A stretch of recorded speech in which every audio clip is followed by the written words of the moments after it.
Legends and Losers is sponsored by Oracle NetSuite. Learn how to turbocharge your business today at netsuite.com/legends. Today, we hang out with my friend Mark Allen, a man who has a profound personal experience into how losing can literally make you a world champion. Triathlete magazine says that Mark is the greatest triathlete of all time. Outside magazine named him the fittest man in the world, and ESPN calls him the greatest endurance athlete of all time. All right. Hey ho, let's go. Hello, my legendary friends. Welcome to this incredible episode of Legends and Losers with literally one of the greatest athletes ever and the greatest endurance athlete of all time, my buddy, Mark Allen. Now, before we get to Mark, I want to let you know that my dear friend Heather Clancy and I are hard at work on a new book for you called Niche Down. It's all about how to become legendary by being known for a category that you own. And if Play Bigger, my first book, was really focused on how do you design and dominate a category when you're trying to become the next Google, the next Facebook, the next Oracle, the next NetSuite. Niche Down is really about how category design applies to your career, to you as a solopreneur, or to you as a small growth-oriented small E entrepreneur.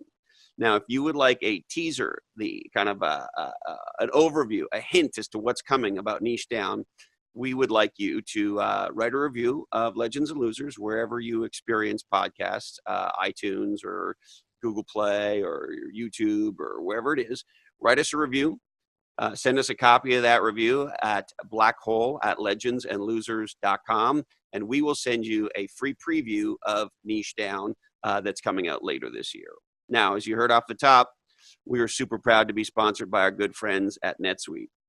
Cloud technology really has leveled the playing field for startups and for individuals and for small E entrepreneurs in terms of using the same powerful infrastructure of Oracle to compete and to win and to create new categories, and most importantly, to be the foundation of growth. NetSuite offers growing businesses a cloud-based business management platform that gives you real-time visibility into all of the key operations of your business, and it's easy to use. So companies that are growing, they face challenges, updating manual processes, replacing QuickBooks or Quicken or whatever old systems you might have, getting a handle on cash flow. I don't know about you, but I always want to know, where's my cash flowing? Or is it bottlenecked somewhere? Do you need to go dig it out? And you need a platform that will scale and that will allow you to grow. That's what NetSuite is. You can save time, money, and get rid of any unneeded headaches by managing sales, finance, accounting, orders, HR instantly from your desktop, from your laptop, and even from your smartphone. And surprisingly, NetSuite is very affordable. It's your one source of truth for revenue, expenses, and orders, and even HR. Now, for NetSuite to get started here with us at Legends and Losers, they have a very fascinating, fun, fantastic offer. Go to netsuite.com/legends, and you can set up a 1-hour growth review with a growth expert from NetSuite in your industry. NetSuite has capabilities for growth companies in virtually every industry you can think of. And so when you go to netsuite.com/legends, what you'll be able to do is set up a time where a growth expert from NetSuite will help you break down the barriers and think about what are the key strategies and tactics that you can use to turbocharge your growth. So go to netsuite.com/legends today. Now, my buddy Mark Allen. We met more years ago than I want to admit. I was training to run a marathon, and I got super inspired by Mark's story and of overcoming extraordinary difficulty of being, on one hand, the hottest up-and-coming athlete in his sport, and at the same time having large, continuous, ongoing failure, particularly at the Ironman championships, which take place every year in Kona in Hawaii. So Mark was a guy who was considered by many to be the greatest new triathlete in the world, and yet he would fail and lose at what is essentially the Super Bowl of Ironman triathletes. Now, the Ironman, just so you know, if you're not familiar, is an event that takes place on one day. It's a 2.4 mile ocean swim, followed by a 112-mile bike ride, and then a full marathon, which is 26.2 miles. And they do all that in one day without a break. And it's one of the most extreme endurance sports out there. And over time, Mark not only conquered the losses that he had in Kona, but he went on to become the greatest triathlete of all time. And so he ended his career in 1996. During his career, he had a 90% average of being in the top 3 of all of his finishes. He won the first official triathlon world championship. He went on to win another 10 of those in Nice, the international championships. From 88 to 90, he had a winning streak of 21 straight races. And at the end, he won 6 Ironman world championships in Kona, Hawaii. And his last win was at the age of 37 years old. Today, Mark is a highly sought after Ironman and athletic coach. He's a commentator. He's a writer. He's written an incredible book.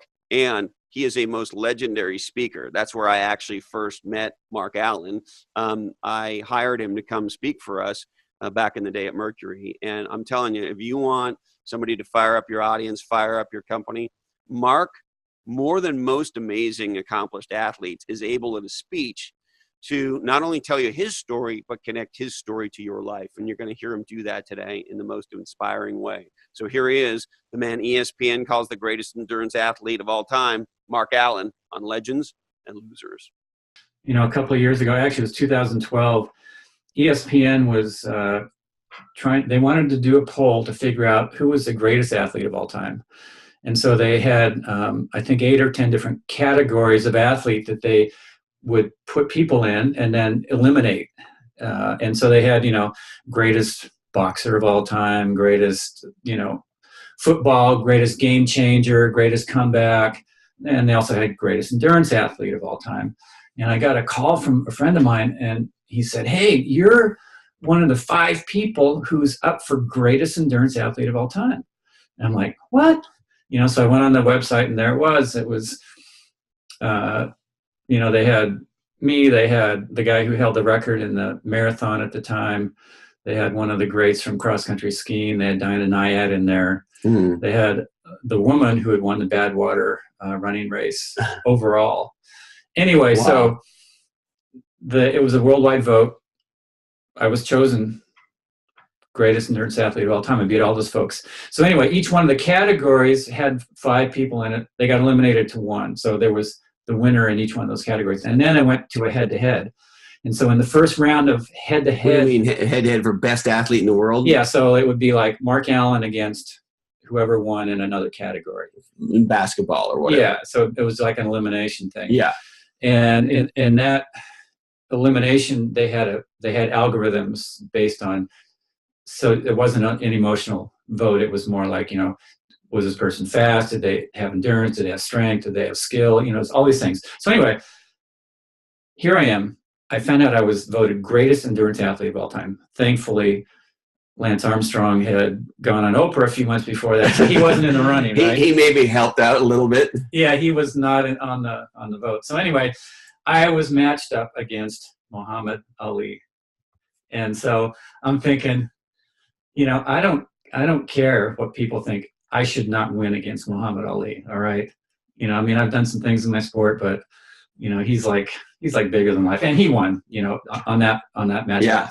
The winner overall for greatest athlete of all time was Bo Jackson, though, just because he was so versatile at football and baseball. Wow. Yeah, I was surprised because his career was somewhat short compared to some of the others. He had some problems with, I think, his hips and stuff. But and this probably is shitty of me, but he didn't quite do what people thought he was going to do, right? Wasn't there a feeling? I don't know. I might be, to quote Archie Bunker, misremembering, but he didn't quite get to the elite level in either sport that people thought, right? Well, his career was cut short. He was right up there. But but I just don't know. Like I don't think he had the same legacy status as Muhammad Ali or Michael Jordan, Yeah. or even Tiger Woods. So it's hard to. But anyway, it was fun. That's a fun title, and it was It was fun to get matched up against Muhammad Ali. Because, it doesn't get any better than that, right? You kind of win. It's like, hey, Mark, life's working out okay there, bro. Yeah. Right. Yeah. Yeah. That was so, that leads me to a question that I've been dying to ask you, which is, what does it feel like to be considered the greatest in the world at what you do? And I mean, you of course were named the greatest triathlete in the world many years ago, and I still have my signed Mark Allen with all your medals. It's a very steezy cover of Triathlete magazine you signed for me, so that's incredible. And then this, because it's multi-sport, you're compared to athletes in different. I mean, this is how would you compare the two? And then maybe my first question. I never set out to be labeled anything in sport. And I think that's also part of what enabled me to do what I did, because I wasn't racing or competing to get people to give me these huge accolades, and so there was just an intrinsic personal reason that I was racing. For me, I just loved that puzzle of figuring out, how can I be a little bit better? How can I bring more into my racing? How can I be a more whole person and have that affect my performances out there in the most chaotic, high pressure environment I ever put myself into at, the Ironman World Championship in Kona. And so it was really just kind of more of a personal journey of trying to perfect myself, is the best way to describe it. You can do that by, I think, doing anything where you're just doing the same thing over and over and over, but each time you do it, trying to evolve how you do it so that it's done at a higher level, at a level where you have to think about it less, where it just starts to come out from inside of you out. You don't have to force it. And, I think you can probably relate that to, musicians who they're improvising, they're completely lost, and, they're not there anymore. And it's the same with when I was racing. When I could get to that point where my mind was quiet, then I was in that state of just complete flow and ultimate perfection in the midst of maybe even moments that were very imperfect. There was never an Ironman where I felt great all the way through. Every single one that I did, including the ones that I won, there were 1,000 points where I was like, I can't do it. I can't keep going. I want to quit. My legs are killing me. That guy's too far ahead. It's too hot. I don't have enough nutrition. I should have done something different. All the stuff that everybody has to deal with, regardless of it, whether it's an Ironman or something you're doing at work. That's just a big, big long-term challenge, right? And then I just take that breath and then take another one and get my mind to be quiet. And then you can just feel like you shift into this completely different state or space where it's like you're connected to potential and possibility instead of hopelessness and impossibility. And those were magic moments. They didn't last. I'd be in that for 5 or 10 minutes, and I go back to having that noisy mind just going off again. I have to pull myself so back. That's not a place you can stay for long periods of time. I personally cannot. No. Yeah. Maybe if you're sitting in your chair at home, you could do it for an hour or two or whatever. But when you're out there in a very dynamic environment like the Ironman, it's a race. You have zero control over what the other guys are doing. You slip in and out of it. But the key is to slip. And the other guys are no joke. And what they're doing matters, right? Exactly. And they have no reason to slow down for you when you're feeling lousy. They're going to just keep pushing. But anyway, so that was really my motivation when I raced, was to try and just get a little bit better each time I went out there, each year when I went out there. But where does this,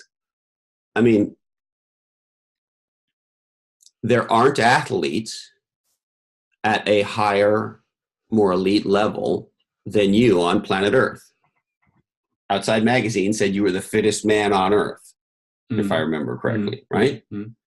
So if you say, hey, central casting, elite athlete, please. If they don't send Mark Allen, who the fuck are they going to send?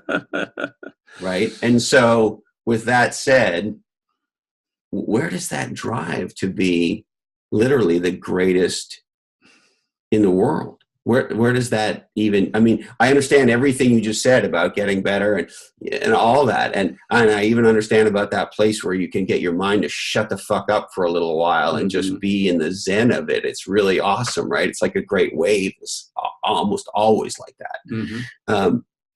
So I get all that. I relate to that.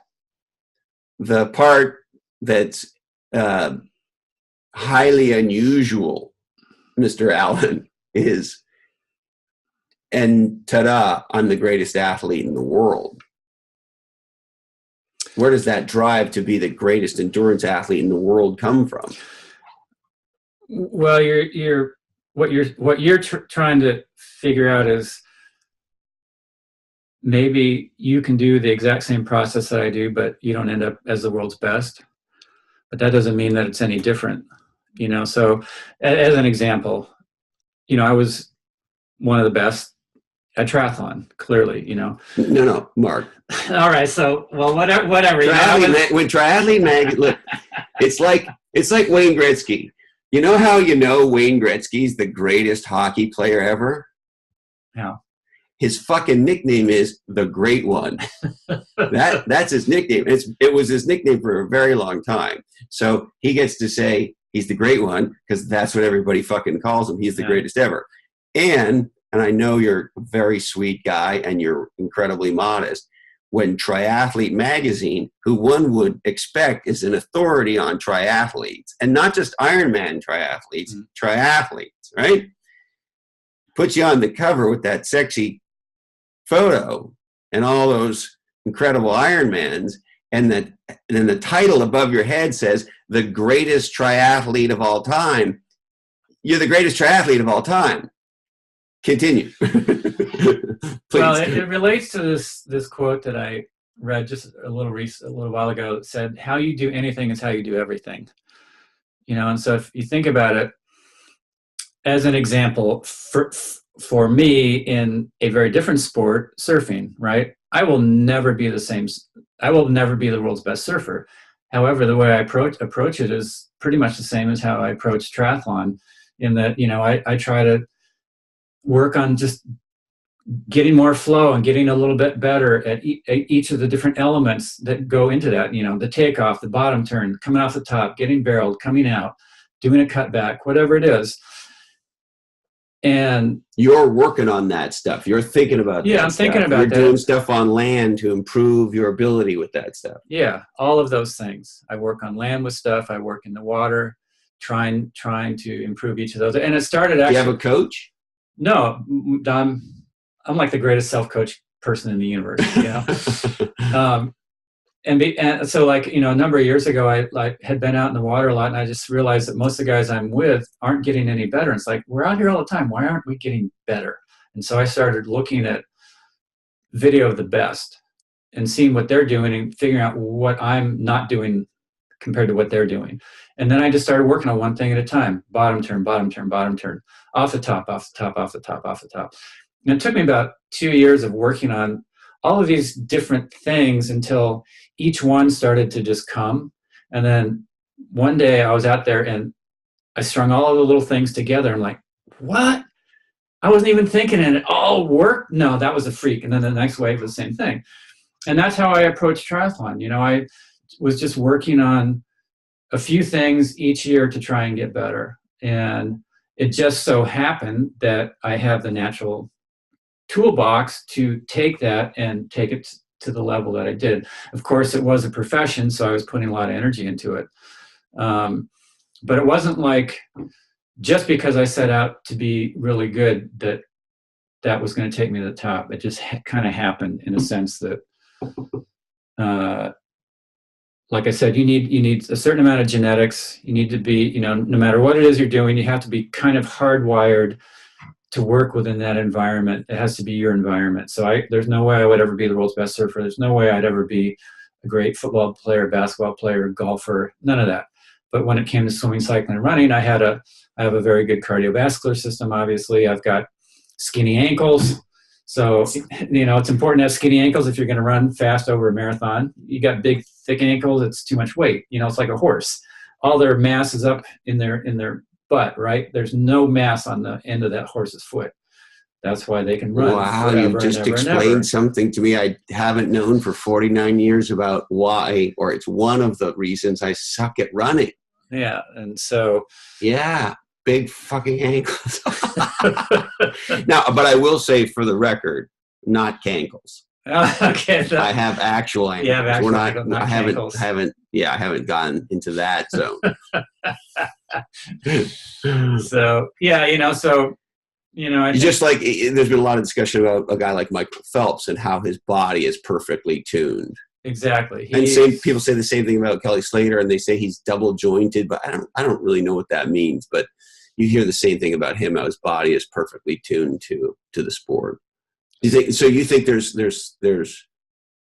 credence to that, credibility to that you have to have a certain kind of body that you have to have a certain body type, yeah. But if you look, there's a lot of people with the right body for any given sport. And so then it becomes, okay, who's maximizing that? So in triathlon, everybody was looking at their bike splits and their run times and how they were swimming and their mechanics and all that kind of stuff, all the normal stuff, and then some people were branching out from the basics, and they were looking at nutrition and how they could eat and what they were going to take in the race that might optimize. And but there was almost nobody who was going to the human element. How am I going to deal with myself in the race? How am I going to deal with fear? How am I going to deal with doubt? What am I going to do when it looks impossible? It's nobody really incorporated tools or practices to help them work their mind, get their internal environment in the right place, so that when they were in those chaotic moments, those impossible moments, they're able to continue to be stable. Sometimes it happened for people because they're just sort of hardwired that way. But, that was just as much a part of my training as my swim, bike, run. The amazing thing about what you're saying is we've had SEAL Team 3 commander Mark Devine on the show twice. Uh-huh. And he's unbelievable. And he's written this book, Unbeatable Mind. And the thing, the dot I'm connecting is he says the same thing about being a SEAL. So he described how when he was going into BUDS, that his assumption was from a athletic ability, durability, the kind of physical being that shows up at that all the guys were within some narrow band. Mm-hmm. The guys that show up at this thing are not me, by way of example. Mm-hmm. And so he thought, well, what's the difference that's going to make the difference? It's going to be on the mental side. Mm-hmm. And so he took mental training very seriously, and he uses slightly different words, but it's eerily similar. Mm-hmm. And so isn't it interesting that in this case, two professional athletes, they perform with their body is an instrument of performance of their work, say the same type of thing about the mind? Yeah, I mean, peak performance is the same across all disciplines. The essence of it, I think, is the same. It takes hard work. It takes a certain amount of skill. It takes developing your internal character so that you can stay stable. It takes being willing to risk not having it turn out the way you hope, but giving everything anyway. And obviously in triathlon, if I give everything I have and it doesn't work out, I walk. if you're a SEAL and you give everything you have and it doesn't work out, maybe you die. So, it's a little bit bigger The risk. stakes are different. The stakes are different, but the essence is the same, and then for me, one of the biggest challenges in the race in Hawaii was that the island itself is just such a powerful place. You go there and you step off that plane, you go onto the tarmac, there's no jetway. They wheel the stairs up to the thing, and you walk down onto this hot black tarmac that's crushed lava that they turn into the runway. The wind is blowing, the sun's beating down on you. You come out of this nice, cool, air-conditioned plane, and you are just hit with reality. Like, holy shit, this is going to be really. And the triathlon is 100 and remind me. It's a 2.4 mile swim in the ocean, 112-mile bike ride along the west side of the big island of Hawaii, and then a marathon, 26.2 miles. 26.2 miles. Yeah. So it's and you guys in your day completed that in Kona in what were some of your best times? Right around 8:10, 8:09. My best was 8:07. And what are athletes doing it in now? The guy who won this year, Patrick Lang from Germany, broke the record. He went 8:01 and change. Okay, so it hasn't been some giant step forward, or there hasn't been. Not yet. Yeah, interesting. Not yet. And they have a lot of technology that we didn't have. Bikes are the bikes are lighter. More the aero. Wetsuits are better. Yeah, everything is. Are the Speedos more comfy, or? Well, they have swim skins that have less drag in the water than you. Yeah, right. All that shit that they now wear in the Olympics is kind of filtered over, or all that technology's got to have found its way into the wetsuits you guys wear, right? Yeah, but that's a good. So those are big advantages that aren't necessarily showing up in times in a dramatic way. I mean, and I think it goes back to the fact that race is part physical and it's part emotional, it's part spiritual. How do you relate to the island? Do you show up and can you find a way to just embrace that energy, that power, or are you trying to push it away the whole time? Especially in the race when you look around and you want a little solace, a little hope, and all you see is black lava. And it's fucking hot, right? I hear you, brother. What time of year is the Ironman in Kona? It's the second Saturday in October, so it's still pretty hot. It's hot. What's the average temperature? High 80s, low 90s. Yeah. But the biggest thing is that if there's no cloud cover, the sun hitting your skin, especially on the marathon, is just like being in a microwave. It's very intense. So some years there's cloud cover, guys run faster. When there's no cloud cover, everybody struggles. And the sun reflects off the pavement and the lava up into your face, right? And so, like, you got to wear those moon glasses and shit, right? You guys wear those like weird hats and shit. I mean, you got to cover your ass up, right? Well, and you got to hydrate like crazy. Ultimately, there's no insulation. It's like you're out there with the weather, the conditions, the heat. There's no amount of sunscreen. You're going to get sunburned like a mofo, right? Yeah, you get these little bands of complete red where your suit rode up a little higher than when you're in training, and it's just brutal. There's shit rubbing on shit. There's just no way around it, right? People looked at my history in Kona. The first 6 years, I didn't win. I could get second, I could get third, I could get fifth, I could be in the lead at the end of the bike, halfway through the marathon, a few miles to go, but I was always falling apart. And can I just stop you there for a sec?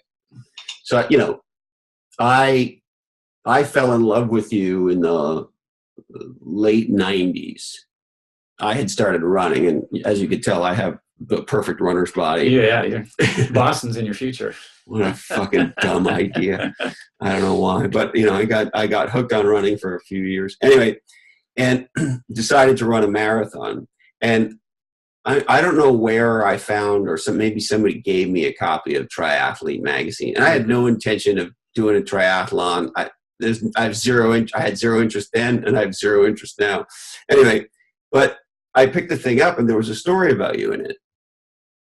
And I got captivated. And so the whole time I was running and ultimately training for and doing a marathon, I had a subscription to Triathlete magazine, and there were all these stories about you in them. And so I can remember like going up hills thinking, well, if fucking Mark Allen can do that shit, I could get my fat ass up this hill. I mean, really. And so with all that said, I remember reading an article, and you'll forgive me if I get some of it wrong, but it essentially said that you were the hottest triathlete in the world, no question. That you were the up and coming, you were the Kobe Bryant when he sort of skipped college and just, at 19, you were that guy. You were the rocket ship, gonna kill it all guy. And then you show up at what is effectively the Super Bowl. Is that a fair analogy? Mm-hmm. Yeah. And you blow it, how many years? 6 years. And so you're losing your shit, right? I mean, you're the guy, but you can't perform at the Super Bowl. Mm-hmm. What's that like to be, on one hand, you're the greatest triathlete in the world. Everybody says you're the guy. But on the other hand, you don't show up at the big show. And for 6 fucking years, Mark. Yeah, it was brutal. It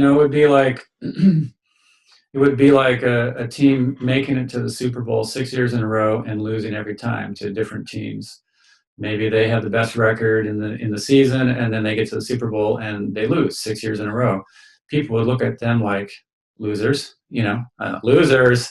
I mean, you can't win. You're a loser, right? And so it was, and you're winning everywhere else. Yeah, I'm winning everywhere else. I'm beating everybody that's beating me in Kona everywhere else except for in Kona. And so I was thinking, maybe I'm cursed. Maybe it's not. Maybe I just don't have what it takes to have a great race here. And it was very hard to pick up the pieces, to go back home after 6 really some of them very devastating losses, and regroup. And at the time, if I remember, his name was Dave Scott, right? Yeah. He's winning a lot of those Konas. Yeah. By 1987, he won his 6th title. He won 6 titles during his career also. And, I was like, what is it going to take? I don't know if I can do it. And, my family and friends were saying, look, you're not made for that race. Why don't you just go to the other places where you can win, where you've proven you can beat Dave Scott. And, I have those people that I rely on to tell me the stuff that I'm right. willing to see myself, and I was like this close to just saying, yeah, you guys are right. And in the winter of 89, I thought, you know what? There's a reason I need to go back. And it's not to win, but it's because I know that I've never had my best race there. I'd had races where I didn't fall apart, but I didn't push it. And I had races where I pushed it but fell apart. And you had races where you were winning deep in the race. Yeah, that in 87 I was winning until mile 23 of the marathon. And then Dave Scott passed me, And so that doesn't feel so good, right? So, finally. How many times did Dave beat you at Kona? Do you remember? He beat me, I think, 5 times. He had won once, and then I came into the career and I started racing, and he won 5 at the ones that I was at. Fuck. And so, but I knew that I just needed to figure out a way to go back and just have a great race. Meaning to push it but not fall apart. Sure, you can be conservative and not fall apart, but that's not racing. Racing, you do have to risk it. You have to put yourself out there. But every time I put myself out there, I'd blown up. And so 89, I changed my training. I changed my focus. I wasn't thinking, okay, another one I'm going to try and win. I was thinking, okay, this one I'm really just going to try and have a solid race. And I felt this peace. It was like 5 to 7. I'll never forget it. The race starts at 7 in the morning. We're all floating in Kailua Bay, waiting for the cannon. And I was just looking around, and for the first time, I was looking around, and the water was so blue, and it was just that nice temperature, and the sun was just coming up over the volcanoes that are right there, right next to Kona, and I had that feeling like, wow, this is really special. Yeah. And instead of like, oh my God, here I go again. It was like, this is special. And it was like a complete shift. And so I ended up coming out of the water right behind Dave, shadowed him the entire bike ride. We ran through the town of Kona together. We were together at the half marathon point. At that point, we had passed the last person who was ahead of us. And so it was just the two of you? It was just the two of us side by side. We were on a pace that was going to break the world's record. One of us was going to win it, either Dave winning number 7 or me winning number 1. But I was starting to feel lousy again. And I'm like, no, it's like, I'm with him. I'm not out in the lead somewhere. But and what's lousy for you? What does it sort of put me in your body a little bit, if that's not a weird question? Lousy is, I could feel my energy starting to wane. Like you feel like you're just starting to run out of gas a little bit. And with 13 miles to go, you still need to feel like you got a full tank. My legs were killing me, and I had blisters that had formed on the bottom of my feet. So every time my feet hit the ground, it was just painful. And it's like, I don't know if I can keep going. I just don't know if I can do this. And I got really cynical, and Dave was starting to surge. And I thought, I was like trying to hang on to him. But I thought, he's going to win again. I just can't do it. I'm such a loser. And, legends and losers. Clearly, if you tell yourself you're a loser, you're not going to be a champion, right? How many people go on to be a champion when they're sitting there going, I'm such a loser? And I was trying. And your brain is saying that nasty, evil shit to you in the middle of the race. Yeah, I'm suffering, and I'm cynical, and I'm feeling sorry for myself. And finally, I got so hard to hang with him that I couldn't even hold on to the negative thoughts anymore, and my mind just went quiet. And it was really the first time I'd ever been just completely quiet out there on the race course ever. And I could just feel this shift. I had seen this advertisement in a magazine 2 days before the race about a workshop in Mexico that was going to be teaching about a way of life from the Indians in that area, the Huichol Indians. And the two shamans, medicine men who were going to lead that workshop was a 110-year-old Huichol Indian, Don Jose, and the other was his adopted grandson, Brant Secunda. And they both had this look on their face that was just very peaceful but very powerful. And as an athlete, that's the gold that you're looking for. That's the place that you're trying to find. Peaceful and powerful. Yeah, a place where you are completely at peace, but you still sense your strength. You still sense your steadiness. You know that no matter what happens, you're going to take that next step. It doesn't have to be perfect for you to keep going and to give everything you have. That's what was on their face. And so anyway, at the half marathon, Dave is surging. I'm struggling. I'm cynical. I'm giving my brain all the shit that wants to make you quit. And then I, got so hard to stay with him that my mind just went quiet. And in that moment of quiet, Don Jose's image came back to me. And it's like, I could just feel him. And I thought, that old guy doesn't need to win a race to feel good about life. He had that look that was just happy to be alive, peaceful and powerful. And I could just feel this strength coming back into my body, and it was like, wow, look at this. I'm with the best guy in the world. Nobody else is giving this guy a friggin' run for his money. There's still 13 miles left. That's a long way. Something might happen. And I was just, all of a sudden, that flow came back, and peace. I had peace, and I could feel strength, and I got stronger and stronger and stronger. But the big but was that the blisters on the bottom of my feet had popped, and blood was coming through my shoes. My shoes were stained red. My quads were tearing down from the impact of the run. And every step, I didn't know if I could take another step because it was so painful. And so part of me is like, I know I can win. But the other part was, I don't know if I can keep going. My body's literally breaking down. Yeah, I know I can win, but I don't know if I can keep going. And, when you don't know which way you're going to go, your mind tends to slip into the easy out.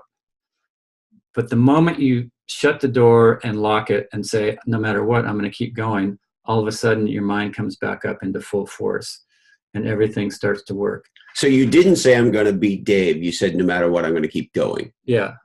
Finally, I said, hey, no matter what, I'm going to keep going. I'm going to take every single step. I don't care how painful it is, how uncomfortable it is. I'm going to keep going. And really in that instant, that was the final shift. And this was right around the halfway point of the marathon. At that point, it was probably about mile 18. It was a few miles later, because Okay. I'd started feeling stronger, but all of a sudden I could tell that my body was just breaking down, and we just. But I mean, you still have some pretty big miles in front of you. We still have 8 miles to go, and the pace just started to ratchet up and get a little faster and a little faster, and we were going 6:15s and 6:10s and 6:05 and 6-minute pace, then dipped under 6-minute pace. And son of a bitch, Mark. And finally, at mile 24.5, there was this one last long uphill before you drop down into the town of Kona on a real steep downhill. And I had seen that I was stronger than Dave on the uphills, but that he was faster than me on the downgrades. And so at the bottom of the hill was an aid station. And so conventional wisdom says you grab one last glass of Gatorade or Coke or whatever you're drinking, get a little fuel in the tank, and then take off, right? And we both knew this hill was coming, and we both knew that's where the race was going to be made. And when was the last aid station, Mark? The last aid station was at about mile 25, down on the other side of the hill, right before you went to the finish. But so you could really use some Gatorade or something right now. Yeah, this was at about mile 24 and a half. This was the last one that really mattered, And so Dave made it got the inside track to the aid station. He reached over to grab one glass of something. I started to come in behind him, and something just said, "Go." And I pulled my hand back, and I just took off as fast as I could. Don't grab the Gatorade. I went as fast as I could, sprinting at the end of an Ironman doesn't look exactly like a sprint, but, it was faster than we were going. And in the 3 or 4 seconds it took for him to reach over, grab that glass, and look back, I put a gap of 5 or 6 feet on him. And you can see it in the footage. He was shocked. Nobody had ever pulled away from him that late in the race. And so his shoulders started to come up. He started to rock. His form fell apart because now he was having to deal with something that was a fear that he had never imagined he would have to deal with. And I just started to open up the gap. It got bigger and bigger. I got to the top of the hill before him. I got down to the bottom of the hill before him. And I looked back, I couldn't see him. And then I just knew that I had it, because I knew nothing was going to happen in the last 3/4 of a mile to the finish. And I think it was just there were so many elements in that, but that last piece of, don't grab the Gatorade.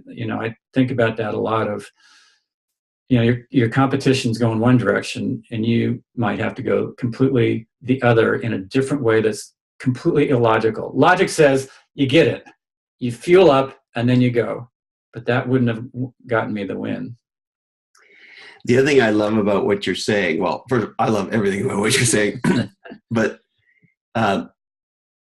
we so many times in life accept the rules in a way that isn't sort of frontal lobe. We don't question that we accepted the rules. Of course you're going to get the Gatorade. I mean, you've been going for how many miles since last one? Remind me.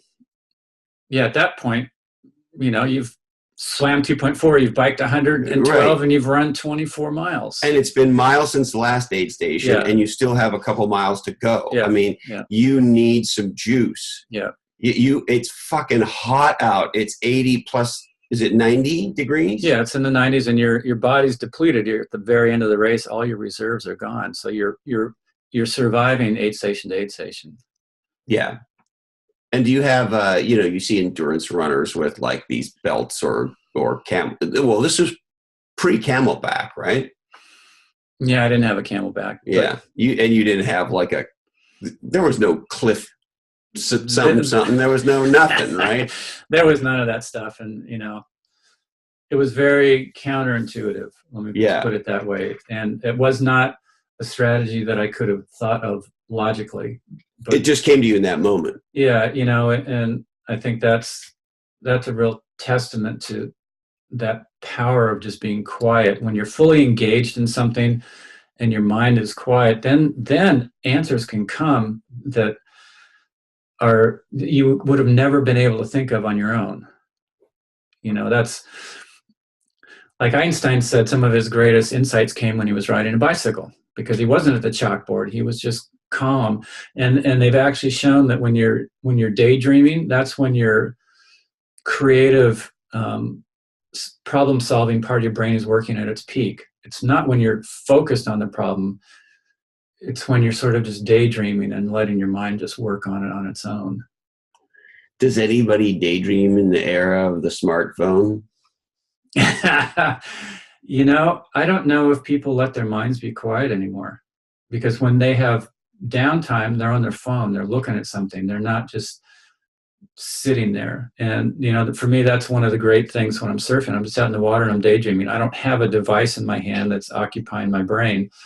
And I actually wrote a blog on this for my athletes. I said, I said how all the mobile devices are getting in the way of your recovery, because when you're not training, that's when you should be recovering. You know, when you're at home and you're resting, you should be recovering, meaning you're not using your body, but also you've got to give time where you're not using your brain, and not just at night when you're asleep.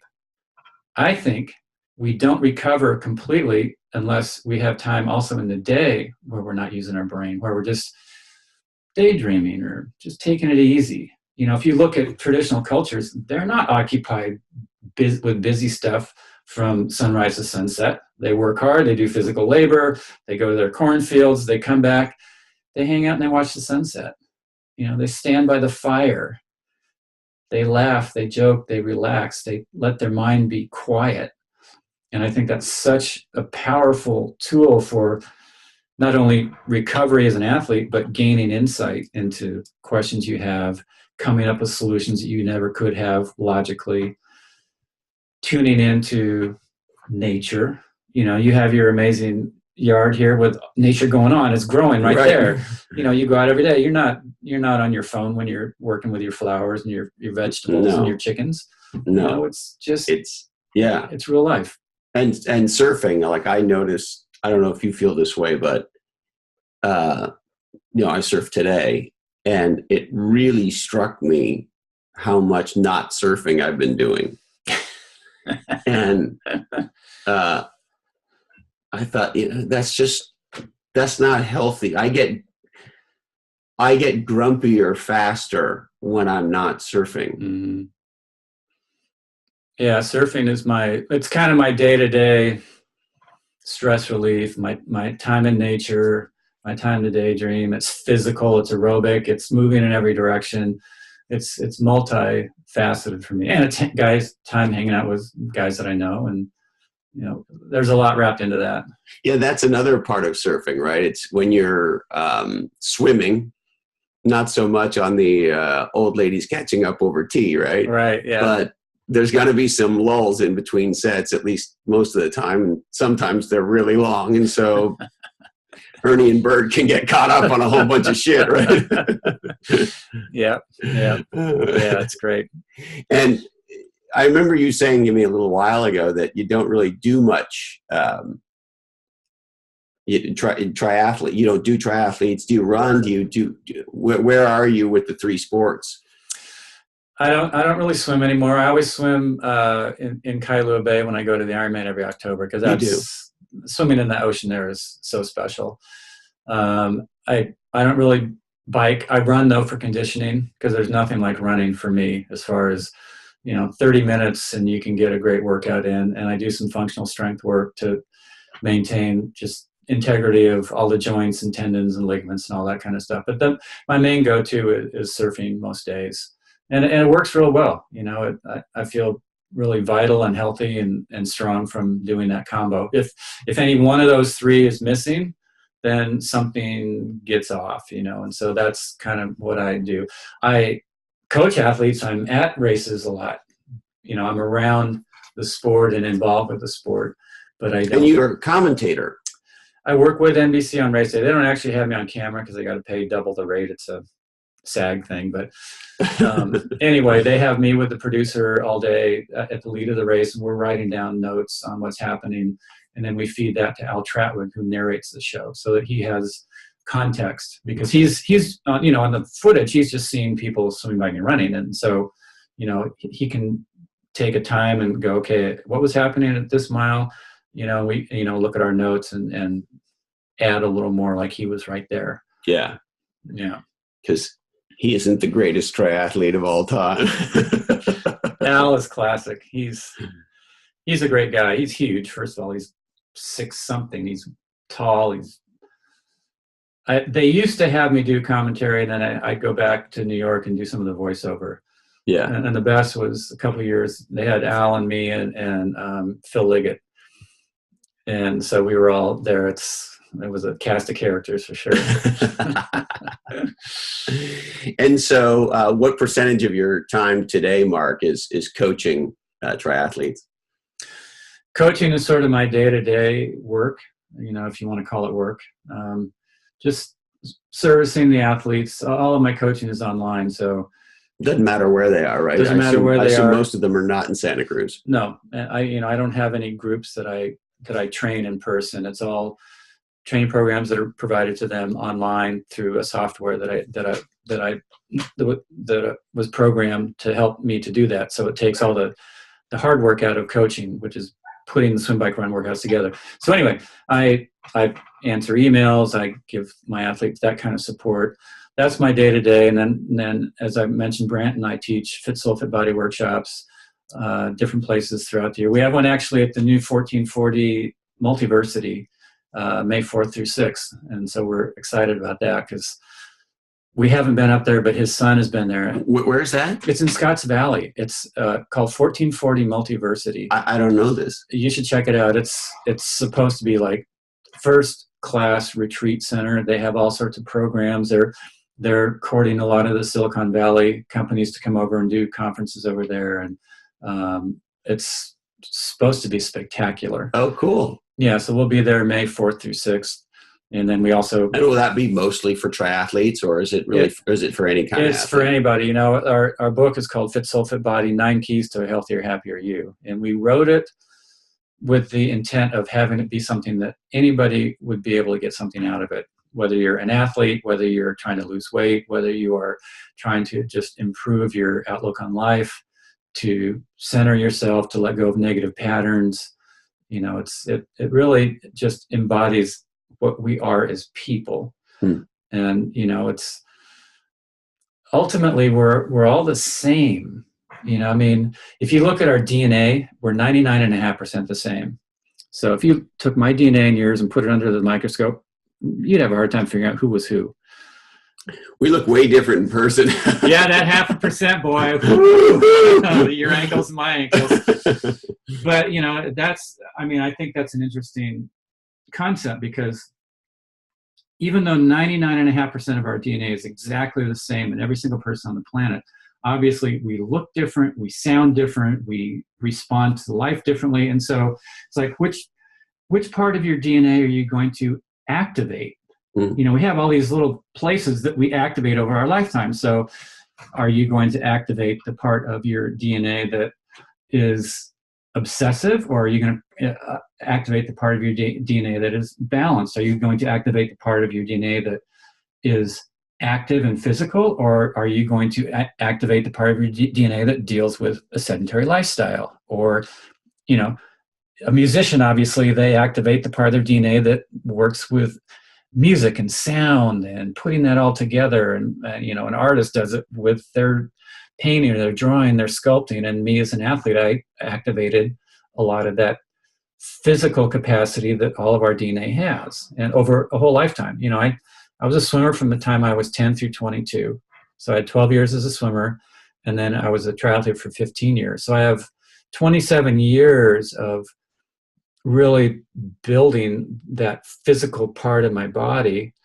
And I think because of that, I can go do a little workout and I get in shape pretty quickly. And do you have, you hear about particularly endurance athletes having all kinds of chronic injuries, effed up hips and knees and da-da-da-da-da.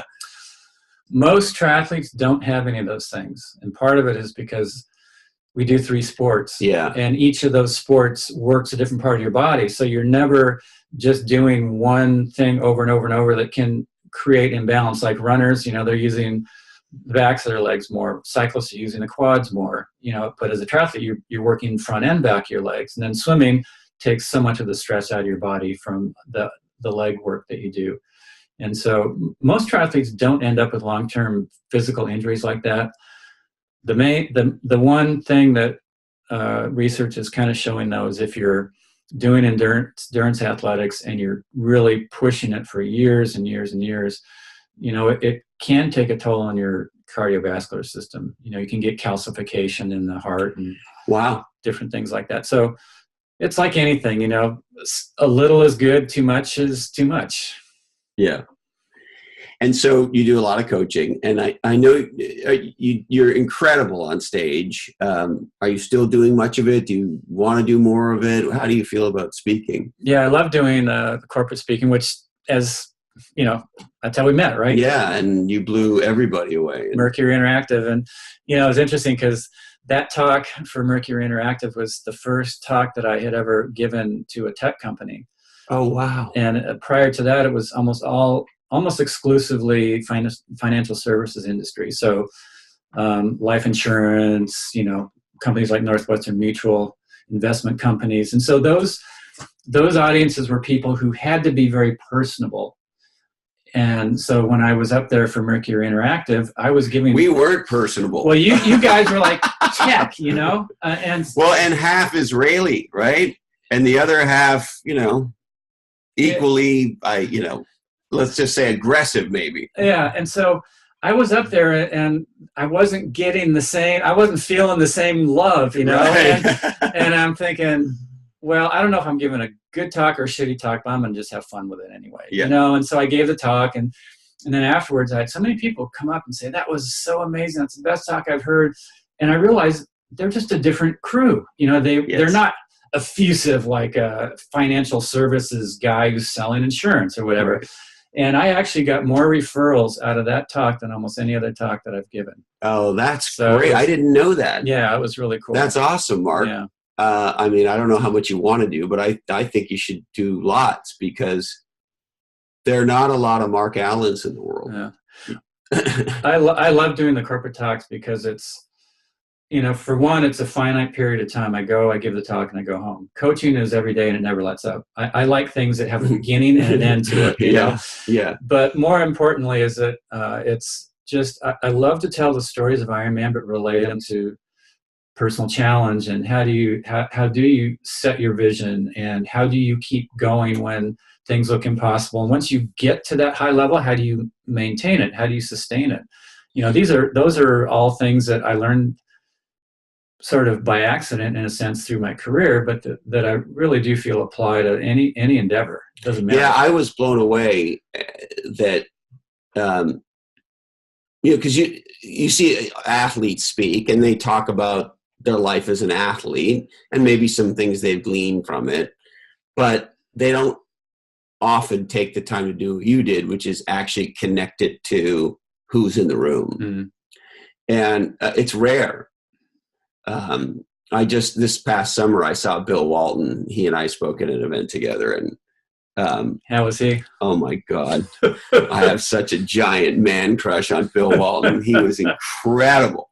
Absolutely incredible, and so humble, and so affable, and we ended up spending some time together, and it was really great. But he did the same thing. He would tell these incredible stories, and he's a little bit like me, where he could chase a zebra down a rabbit hole really quickly, but he comes back to where he was, and then so maybe in the telling of one story there was sort of 2 or maybe 2.5 that you get, and then somehow he connects it to your life, and you're like, he's some kind of verbal ninja or something. That's great. I'll just tell you one other funny thing about him. So, as a seasoned speaker, you have a sixth sense for what's going on in the room. And the 2 marketing executives from NetSuite at the front of the room running the event are sitting there, and it's a typical situation where everything has been 5 to 8 minutes off for whatever reason, right? So we're late, but Bill Walton's going, right? But we're over time, even though Bill isn't over time, and so they're starting to get a little squeamish and this and that, and then it gets very clear that Bill could go way over time because Bill's on fire, and so these 2 gals are just and he sees it out of the corner of his eye. And so as he's talking, Marky says, and so now, as I bring my opening remarks to a close. My opening remarks. I almost peed myself. Oh, that is hilarious. Yeah, he was just great. But that's a long story to tell you. Very few athletes, and I've been lucky enough to see many, and they tell great stories and all that, but very few have that ability or maybe have taken the time to, because I'm not the greatest endurance athlete of all time, right? And so helping me relate to the learning that you had and how that applies to a sales rep or a software developer or whoever, is in the room, that's something that a lot of, elite athletes don't do. Yeah, the first year that I started doing corporate speaking it was toward the end of my career, and I was invited to give a talk to Honeywell in 8 different regions that they had. And it was kind of partly my talk, but partly what they wanted me to say. And it was put together by a PR company. And I knew it was going to be a different audience than triathletes or endurance athletes. I could get up there and say whatever, and they would love it, right? Yeah. But I knew these people are going to be going, okay, now what is it that you did that's going to be relating to what I've got to deal with? And it was rough. I would say I was not exactly the best in the world for sure. But I've worked on it, and I've had enough time I've had enough distance from my career that I've really had time to think about it over and over and over and over and over. And, the stories are the same, but what I tell is different, because as I think about it more, I understand that better what it was that I did and how I did it. At first, I thought it was a lot of hard work and a little this and a little that, but then, as the years have gone by, I see that there were so many dimensions to what I did and so it seems like each year I bring even actually a little more into the stories and what it is, how it is that I did what I did, and how that relates to every single one of us, regardless of the endeavor. And this is a weird question, I'm sure, but I'm dying to know the answer. Who do you like being better? The Mark Allen who was winning, 6 Konas and everything else, and at the kind of peak of your performance as a competing athlete, or the master sensei, Yoda, coach, surf speaker, author, guru? I like whatever it is I'm doing at the time. Sometimes now I still get cynical, like, why am I having to work so hard to, make something happen or figure this out? And I realize it's, when you look back at your past, you usually remember the better parts. Yes. And you sort of forget the rough parts, the rough patches. And so it's like, that's just the way it is, like in Kona this year. So anyway, I love what I'm doing now. I love the coaching. I definitely love the corporate speaking. I love just relating something that I say to somebody else that touches them and affects them. I think you should do a podcast. Yeah? Yeah, I do. I really, really do. I think you'd be awesome. All right. Well, and I think you could talk about shit that's going on in the triathlete world. And I think you could talk about your training. And I think you could talk about your life philosophy and why we should all hang out with shamans and shit. And yeah, like there's a lot of, you're a big, broad person. Mm-hmm. That's what I like to bring across is that I'm not just somebody who trained hard, that what I did was so much more than that. And that it ultimately, I won, but it wasn't about the winning. It was about achieving kind of a high level of personal perfection, even though there's never anything that's perfect. You're just figuring out how to deal with things the best you can in that moment and staying engaged fully and completely. Brant, who I've studied with now since 1990, 27 years, he has said so many times, it's never over until it's over, and that simple thought stuck with me so many times when I was racing. Like I was ready to give up, and it's like those words would come back and it's like, yeah, you know what? There's still 13 miles left. There's still 20 miles left. There's so much, it's not over yet.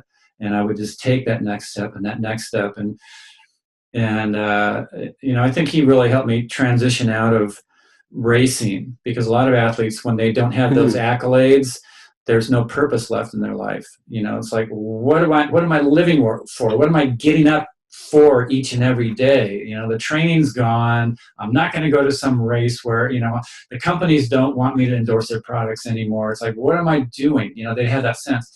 And, he really helped me just to, another thing he was said is, if you wake up in the morning, you have at least one thing to be grateful for.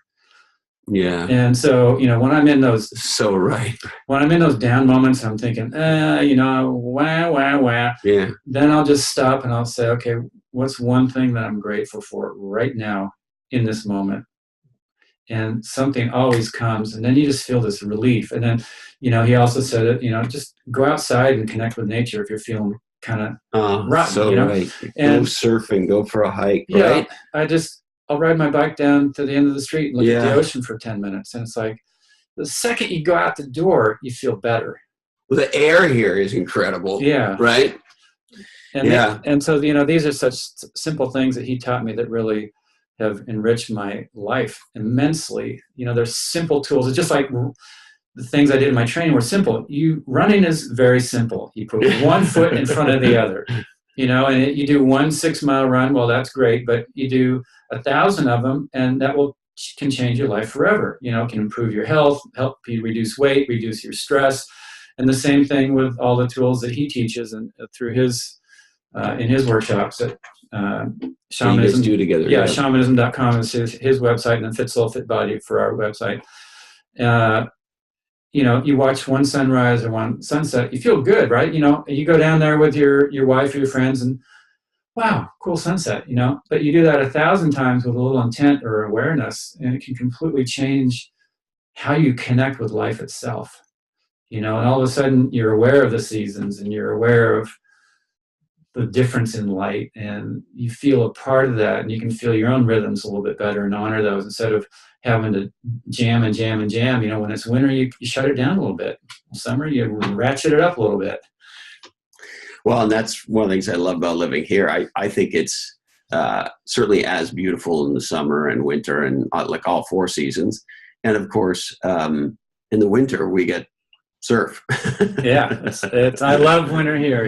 And we get snow in Tahoe. I mean, I used to live there, and I still love to go up and ski. And it's a mind-blowing thing to think we have world-class mountains 4 hours from here and world-class surf right here. It's a special place. It is a special place. How long have you lived in Santa Cruz, Mark? Since August 99. Yeah. I grew up in Palo Alto before it was known that it was Silicon Valley, before Steve Jobs moved there and everybody else. And then were there orchards? No, the orchards had pretty much been turned into Eichlers and everything by the time I was there. And then I went down to San Diego, UC San Diego, for college. I spent a lot of time down there. And then when I was racing, I'd split my years between San Diego and Boulder. San Diego in the winter and then Boulder in the summer. Made training great. And then once Boulder, at least partially for the elevation. For the elevation, for the terrain, for the just the athletic environment. It's when I was there, there's so many people training that you are just inspired to get out and train. And actually research has shown that you do what you see people doing mostly. So if you live in a place where nobody's running, it's much harder to run than if you live in a place where you see everybody running.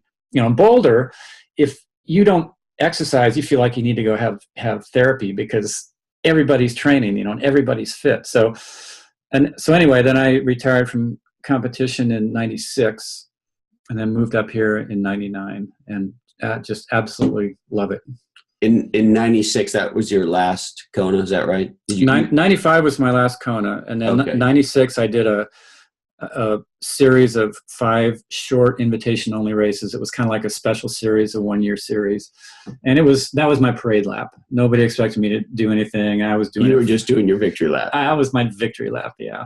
So, yeah, because my memory was that you had retired after you won your last Kona. My last Kona was my last real effort. Yeah, that was 95.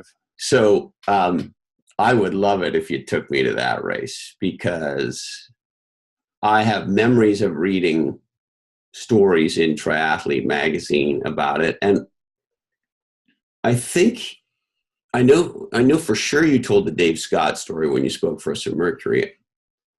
I'm almost positive you told the story about this young German Heideldinger Dongle kid that almost fucked up your retirement.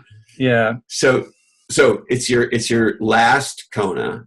You've now won 5 Konas. And how many do you even remember how many Ironmans you won? I only did, outside of Kona, I did 12 in Kona, 2 in Japan and 1 in Germany. The 2 in Japan I won, the 1 in Germany I did not. Yeah. But yeah, so 95 was my final Ironman. And so you'd won 5, and Dave Scott's record was 6. Is that right? Yeah. So the guy that beat you 5 fucking times. And so now you're 1 behind him. And do you know this is going to be your last one, or where's your head sort of coming into the race? Yeah, I knew it would be my final Ironman. You know, each year I kind of had this grab bag of things I wanted to try in my training, and you can only try a couple new things each year, and it took all season to figure out if it was working or not. In 95, I had reached to the bottom of the bag and put it all on the table, you know, and I thought, I don't care, win, lose, or draw, this is the best that I am ever going to be prepared for this race, and I will not come back again. There would be no reason to. Sort of like, you know, when you finish remodeling your house or building your house, when it's done, it's done. You don't just keep doing it, you know. And so this was sort of like the final piece of my Ironman house that I was. How old were you? 37. Yeah. You know, at the time, nobody had won 6 Ironmans and 6 starts. Dave won 6, but he had a couple losses in there. And at that point in Ironman history, nobody had won the race as a 37-year-old. So before I even started, I had 2 levels of impossibility facing me. You know, I couldn't Google, how do you win as a 37-year-old, 6 wins and 6 starts? You know, I had to figure that out. And being 37 in most industries is not old, but as an endurance athlete, I was on the other side of peak. And when would you say peak is? Probably my best was 2 or 3 years before that. So 34 or 5? Yeah, 34, 35. Okay, that's a little later than I might have thought. You know, if I think about some Olympic sports and the sport I follow the most closely is mixed martial arts. It seems like most of those athletes peak in 28 to 31-ish. So later for an endurance athlete. Yeah, Ironman, you probably start to really hit your stride around 28. Yeah. 28 to 33 is probably the 5-year window where it's really, you're just on target. But at 37, with everything I'd done, my body was tired, you know, and I there's no way that I could train the same as I'd done in previous years. And so on any given day, I might have to cut back 25 to 50% from what I had done in previous years. So wow.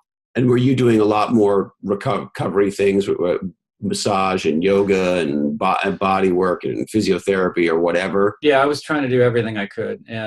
But the main thing was that I had to cut back on my training. Certain key days I had to put in there. There's some stuff, there's just no way you can get around it. But the overall volume had to be lower. And even by cutting back, my body just wasn't coming around. Like by June that year, I'd only had maybe a week worth of days where I felt normal, you know? And I thought, man, maybe I'm friggin' dying of cancer, you know? I mean, I thought something's up. And so I actually had a blood test late June, early July. The race is October, right? The race is October, and I thought, you know, and so the doc brought me in, was going through the results, and he said, your human growth hormone is low, testosterone is extremely low, DHEA, you look like you're about 60. You know, basically everything was screwed up. And I said, well, what can I do? And he goes, well, you can supplement all this stuff. And I said, is it legal? And he goes, no. And I was like, okay, thank you very little. I mean, what am I going to do? Do you eat like a lot of steak or what? Do caveman things? Well, I thought there has to be a way to bring my body around naturally. And it would not be a guarantee. Like, you know, if you take testosterone, obviously it'll go up, right? But that's illegal. You know, you test positive. So anyway, I saw branch. In your sport, how much shenanigans with performance enhancers? I think it's extremely low compared to other endurance sports. It's never been a big part of triathlon culture. Not, let's say, like cycling, where pretty much if you're in the Tour de France, you probably, most guys are probably doing something, right? Do you think that's still true for the Tour de France? I think it's shifted. I don't know any of the guys in it now, so I can't say. But in triathlon, it was never a big point. There's been people who've tested positive, and I think it has been an issue. But a lot of the drug testing now is really good compared to what it has been. But anyway, I had a retreat with Brandon in Alaska right after that, and he did a number of healings on me to really shift my body and bring it back. And when I went back from that retreat, it was 8 days. Now that sounds very Santa Cruz, what you just said. Yeah, so what does that mean? He's a traditional Huichol Indian shaman healer. So, the Huichols, they have to become a shaman, they go through a 12-year apprenticeship. It's like going to medical school for 12 years. It's very intense. It's not fun. It's not easy, but it's how they learn to see energy and to be able to heal people and lead ceremonies. And, there's a drought, he does a ceremony for the rain, and hopefully the rains come, like that. So it's all the stuff that you see in the movies, but it's actually real. Yeah. And or in the parlance of our times, legit. Right. And the thing is, there's so many people who are quote unquote shamans or healers, and they're people that spent 3 weeks with the Indians. He was adopted by Don Jose, and he lived with them, went through a 12-year apprenticeship to learn how to do all of that. And it's very intense. Did a lot of fasting and pilgrimages and vision quests and just. What's the value of fasting?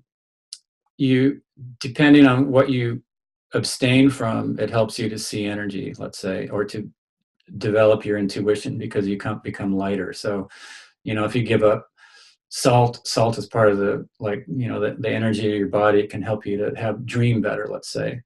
Or Brand actually Don Jose had him do a fruit fast for 14 months, which is not something that Brant suggests anybody just go do, but he did it as a way so that Brant could see energy, see the energy in the body, see the energy in the plants and everything, because he wasn't seeing it. And it was very intense. You eat fruit and then a little bit of nuts for 14 months. That's all you eat? That's all he ate, yeah. He ate fruit and nuts for 14 months. Yeah. I fasted. I would go nuts if I ate fruit and nuts. I fasted once in college where I was just going to have fruit, and I lasted till 2 p.m. So you don't fast? No, I'm not like that. No, I've never done that. No. So anyway, Brand is a true, legitimate healer. Like he's healed cancer. He's healed people with psychological problems. Joint things, you name it. He's worked with it. But anyway, so I didn't tell him about the blood test, but I just said I need some help for Kona, and he could see it.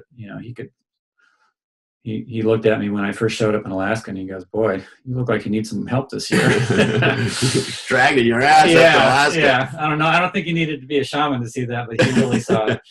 So anyway, and then when I got back, and an interesting thing, that was the beginning of August, which is really from August 1st until October is when everybody doing Ironman starts to ratchet things up. You start training in January, and it takes till August to get in good enough shape to then bump up to Ironman volumes that you do for 6 or 8 weeks. And so right at the point where I'm in good enough shape to start to do my real Ironman training, I took 8 days and went to Alaska, absorbed in the beauty up there, the whales and the eagles and just that peace that's up there, and worked on just developing that ability to just get quiet. And Brant did those special healing ceremonies for me to really charge me up. And I came back, and at first I was kind of like, getting the gears going again. And then all of a sudden it just started to click in, and my body started to come around. And then by race day, it was the best I've ever felt going into the race. But wow, that just because I felt great doesn't mean the race turned out the way I wanted. You know, Yeah. it panned out very differently than I'd ever experienced before. I had a really good swim, beat guys out of the water that I'd never beaten before. I took the lead on the bike about 15 miles into it, earliest I'd ever been in the lead. My heart rate was about 10 beats below what I knew I could manage for the whole bike ride. And I thought, I'm in the lead early, my heart rate's low, this is going to be a piece of cake. Well, right about then, these two German guys went by me. One was Jürgen Zach, who was one of the best cyclists in the sport, a guy I'd raced against. And another was this guy, 24-year-old Thomas Hellriegel. I don't know what you call him, Hellriegel. Hendel, Schlungerdingle. And he terrible. He went flying by me like I was on a motorcycle. I thought, oh man, I can't let these guys go. 24 years old. Yeah, 15 miles into a 112-mile bike ride. And so I tried to stay with him, but it was just way too fast, and I knew I'd completely blow up if I did. And so I thought, well, they'll get maybe 5 minutes on me, and I can make that up on the marathon. When I got off the bike, I knew that Hellriegel had put more than 5 minutes. I had no idea. I knew it was a huge gap. And I was in the transition area, putting on my running shoes, and somebody yells out, "He's 13 and a half minutes ahead of you. Go catch him." And I'm thinking, great, 13 and a half friggin' minutes. Nobody had ever closed that big of a gap to be the champion, So I'm old. So it's the biggest, were you to win, it's the biggest gap. It would be the biggest at that stage of the race. It would be the biggest gap that anybody could ever close starting the marathon. And so, I was just trying to draw in as much energy from the crowd as I could and keep it positive. And I got to the top of the first hill going out of transition onto the run course. And there were these three old ladies who were at the top of the hill, and they were looking right at me, and they were cheering. They're going, "Go Mark, go Mark, go Mark." Ah, he doesn't look so good. Oh no. And they looked so disappointed. I'm like, oh God. And then about a mile later, I felt so bad that I didn't know. I didn't think I could do it. I didn't think I could even keep going, and then my mind just went totally berserk, Hellriegel, he's 13 and a half minutes. I've got to make up 30 seconds a mile every single mile just to catch him at the finish line. There's no way I can do that. Hey, there's my hotel. Just, you know how you can justify quitting in those moments so easily? Yes. And that's one of the times when Brant's words came back. He said, "It's never over until it's over." And so I took a breath, and then I took another one. Finally, I got my mind to be quiet, and something said, "Take it to the finish line. Just get to that finish." And I realized the way I felt, that would be a victory. And I got into the sport just to cross the Ironman finish line, to be an Ironman finisher. I knew this was going to be my last Ironman, and I said, yeah, no matter what it takes, I'm going to get to that finish. Even if I have to walk, I don't care. And literally, in the instant that I made that commitment, Greg Welsh, who'd won the previous year, I had taken off. He was 10 seconds ahead of me. He stopped in the middle of the road. He stretched his back. I passed him, making the first pass. I moved from fifth into fourth. And then a while later, I moved into third. At the half marathon, I moved into second. With 8 miles to go, one guy ahead of me, I was told I was 4 minutes behind him. So let me do the math. 8 miles to go with a 4-minute gap. I was making up 30 seconds a mile, but the relative distance had not changed. I was still only on pace to catch this friggin' 24-year-old at the finish line, and that is not a good place to catch a guy 13 years younger than you when you are sprinting for the world championship, right? And I just like, I can't do it. Hellriegel, I couldn't even, at that point, I still couldn't see him. He was still so far ahead, and I'm like, I just need something. I can't do it. I just want to, And then, before I left, Brant said, if you need help, call up to that island. It's alive. It will hear you. And so I got my mind to be quiet, and I said, hey, Big Island, just help me here. I'm going to give everything I have, even if I completely blow up in these next 8 miles, but I need something extra. The mile after that, I made up 40 seconds. The one after that, I made up a little over 50. The mile after that, I made up 1 minute and 15 seconds on this guy who'd been leading for over 6 hours. Finally, at mile 20, I could see him, and then at mile 23, I came up behind him and made the final pass of my Ironman career, and went on to win that sixth and final title. The difference in our times at the end was 2.5 minutes, which if you figure as a percent of the total amount of time we raced each other, the difference in our times was less than 1/2%. A very, very small difference on a hugely long day. But not so. Let me see. Grade 10 math was the hardest 15 years of my life. So 13 minutes at the beginning of the run, and you beat him by 2.5. It was 13.5. The difference. So you made up 15.5 minutes? Yeah, I think it ended up being almost 16 if by the end of it, the exact amount. And that was the biggest comeback in Ironman history. That was the biggest comeback in the history of the race at that point. Then I became the oldest champion at that time. And you tied your rival, Dave Scott. And I tied winning my 6th and final title. And then the great thing is that my son was about 1.5 years old, almost 2 years old at that point, and across the finish line, I went out, cheered to the crowd, and then I came back into the finish area, and NBC was waiting to do a quick interview live, and somebody handed me my son Matt's, and I was holding him, and I did the interview. The interview was done. I took 3 steps, and my arm started to shake. And I thought, oh my God, I'm gonna drop him, because, and it's like my body just all the way through the finish, I was strong. I didn't have any blisters that year. Everything was perfect. I was strong all the way, cheering. And then the interview's over. I'm ready to drop my son. Somebody grabs him. I walked 2 more steps. My legs locked up. I couldn't even move. They had to carry me into the.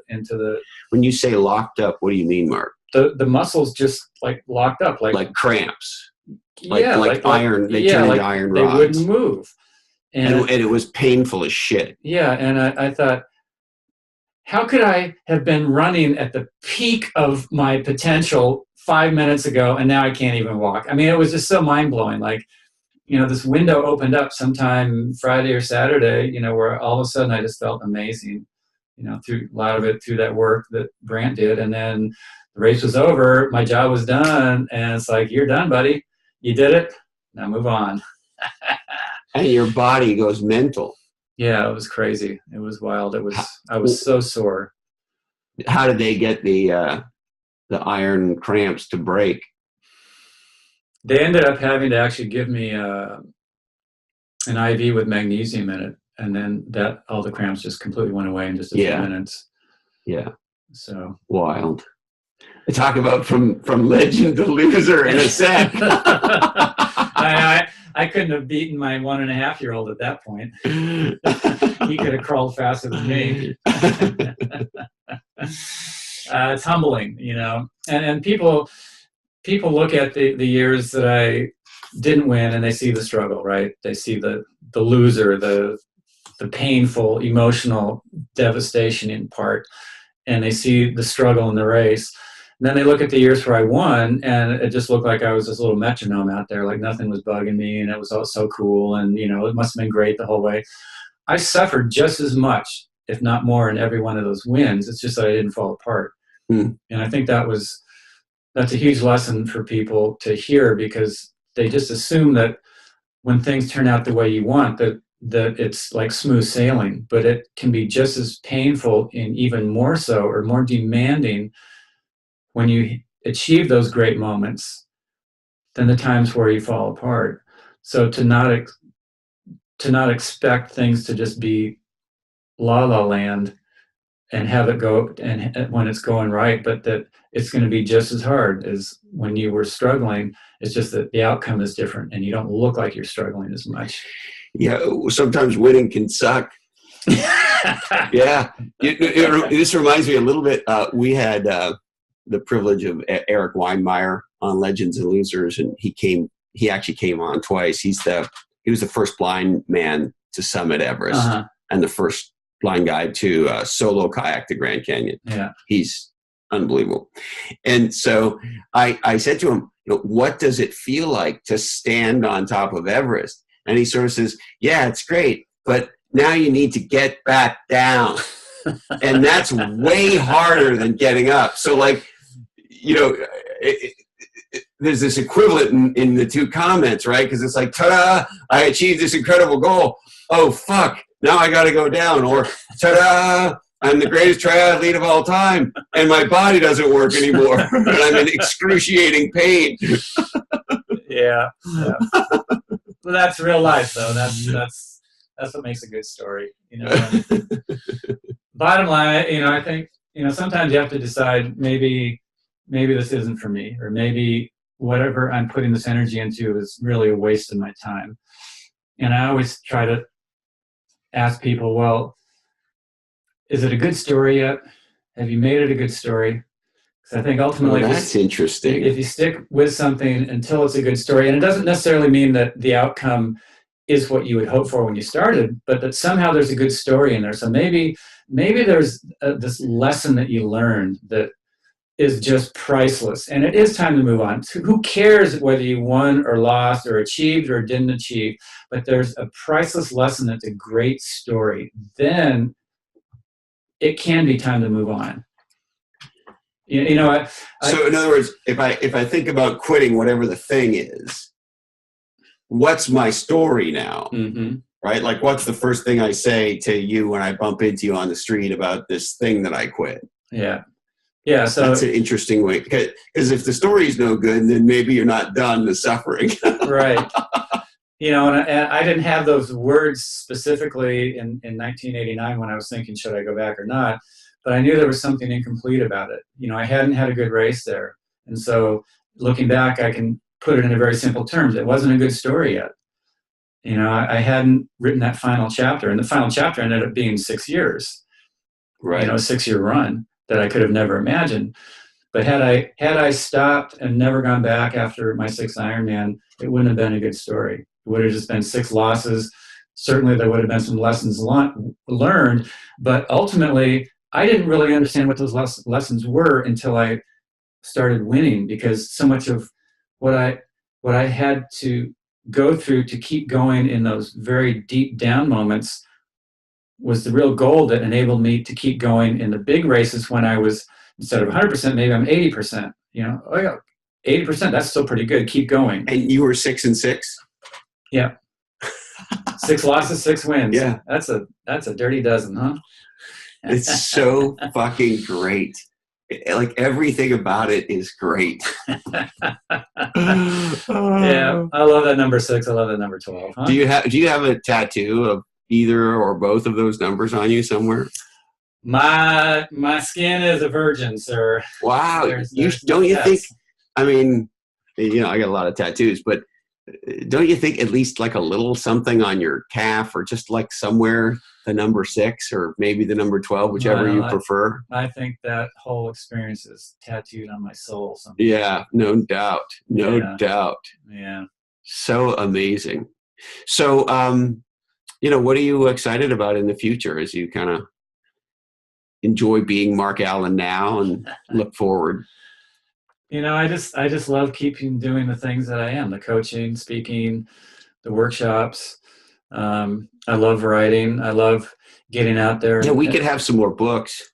Yeah, I love telling stories about what I do, and actually and sharing stories of other people, that have done great things in their sport, or relating that to maybe what I did, and relating it to challenge and overcoming and just experiencing life. And do you realize how great of an ambassador you are for the triathlon and for Ironman? Well, thank you. I try to be, I mean, they couldn't invent a better dude than you, or a better spokesperson than you. I mean, there may be others, but like, if I was who owns Ironman? Somebody owns the brand, I assume. Yeah, it's owned by actually a company in China called Wanda. And then it's run here by there's a CEO, Andrew Messick here, they're based in Florida, but it's owned by a group in China. They purchased it a couple of years ago. So, but if I'm Andrew, yeah, like, you're the greatest champion to have around ever. I keep telling him that. Yeah, well, yeah. I'm telling him. All right, right on. Anything else before we kick out of this wave, Mr. Allen? No, this has been great. I really love catching up, telling the stories, talking story, and we're going to get out there and surf here pretty soon. Yeah. Well, you're amazing. It is such a thrill for me to live a couple blocks from you and get to bump into you and to have you here today. From the bottom of my heart, Mark, thank you so much. You're awesome. Welcome. Legends and losers. You're a legend. Thanks, I appreciate it. Wow. I know I say it a lot, but I will never get over the fact that I get to have these incredible conversations, and I'm super stoked to be able to share them with you. So thank you, Mark. If you know somebody who would love to hear this conversation with Mark Allen, why not share it with them right now? And we would love you just a little bit extra if you shared this on social media. We'd also love it if you went to netsuite.com/legends to set up your free growth discussion with a growth expert in your industry. And we'd encourage you to go to legendsandlosers.com. We'd love it if you subscribed. That way we'll always be in touch with each other, and you'll always be up to date with new episodes and good new stuff going on here at Legends and Losers. All right. We would like to thank markallencoaching.com. Go to markallencoaching.com to book Mark as a speaker and or to get him to coach you on your triathlon training program. Our good friends at Verve Coffee. Verve is the leader in West Coast artisan coffee, and they are the official coffee of Legends and Losers. In Santa Cruz, San Francisco, Los Angeles, Tokyo, and always on the web at vervecoffee.com. HarperCollins Instant Classic, Play Bigger, how pirates, dreamers, and innovators create and dominate markets. Why not pick up a couple hundred copies today wherever you buy legendary books? Our good friends at onelifefullylive.org. Dream, plan, and live your best life. onelifefullylive.org. A podcast we love, The Ziegler Show. This is the podcast that will inspire your true performance with our friend, the amazing Kevin Miller. PursuingResults.com. They produce legendary podcasts, and they produce this one too. If you want to get in the podcast business, PursuingResults.com. If you're a thought leader, you're an author, you're an executive, you're an athlete, and you want to be in the world, the best way to do that is to get your leading thoughts on podcasts. Go to interviewvalet.com, where you will be the guest, and they take care of all of the rest. And speaking of podcasts, we love the new Jordan Harbinger Show with our friend and guest on episode 135. Check it out, Jordan Harbinger Show. And our good friends at Doctors Without Borders, also known as Médecins Sans Frontières. They do the most incredible work in some of the most challenging environments on planet Earth. You make a donation, they make a difference. Check them out, doctorswithoutborders.org. All right, we need to remind you that this oddcast is the sole property of the Legends and Losers Oddcast Network, and we would love it if you shared the shit out of it. We got to remind you that all rights do remain disturbed. We must warn you that this oddcast is clearly produced in a studio that does contain nuts. We'd encourage you to teach kids sports, go for a bike ride, a swim, get out there for a run. We got to remind you as well, there's no such thing as a participation award. Don't be lame. Get out of the passing lane. And hey, man, careful. There's a cocktail here. Thank you, Candy Dandy. I love you, Mom and Dad. And hey, Colin, this oddcast really ties the room together, doesn't it? Today, our deepest apologies go to Oscar Munoz, Chief Executive Officer of United Airlines. Sorry, Oscar, we just ran out of time for you.